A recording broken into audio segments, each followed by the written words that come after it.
ফুর্তি টম এবং আমাদের সবার প্রিয় দ্য ভালোবাসা ফুর্তি ময়না। কি যে বলেন না। ওই চুপ করো মিয়া, কি এর দা ভালোবাসা? হ্যাঁ, কি এর দা তোমাদের ভালোবাসা? ও আমার ভালোবাসা, তোমাদের বোন না হইলেও আপু ডাকবা। কি এর ভালোবাসা? মস্করা পাইছো নাকি? আরে তুমি আমার ছোট, তোমার ময়নাও তো আমাদের বোনেরই মতো, তাই না? খেপো কেন মিয়া, থাপ্পড় মারে একদম ফালাই দিব। এই ছেলেটা সব জায়গায় এরকম করে। এই ছেলে, এই ভদ্রভাবে কথা বলতে পারো না? অনিয়ারে এইভাবে বেয়াদবি করো, একটা থাপ্পড়। তুমি চুপ করো।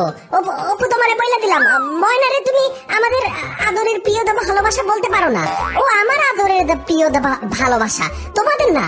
আচ্ছা ঠিক আছে, দান খয়রাত খুলছি নাকি আমি? আচ্ছা ঠিক আছে, আর বলবো না। খুশি?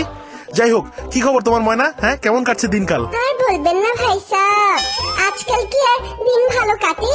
কেন কি হয়েছে? টম কি তোমাকে জ্বালায় অনেক বেশি? এই তো তুমি আমার পিছে লাগছো কেন? আমি জ্বালাবো কেন রে?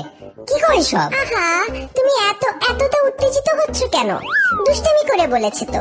শুনেন না অপু। জি বলেন, শুনছি তো। যা বলছিলাম, আজকাল কি আর দিন ভালো কাটে? সংসারের হাল ধরে জীবন কাটাতেই তো কষ্ট।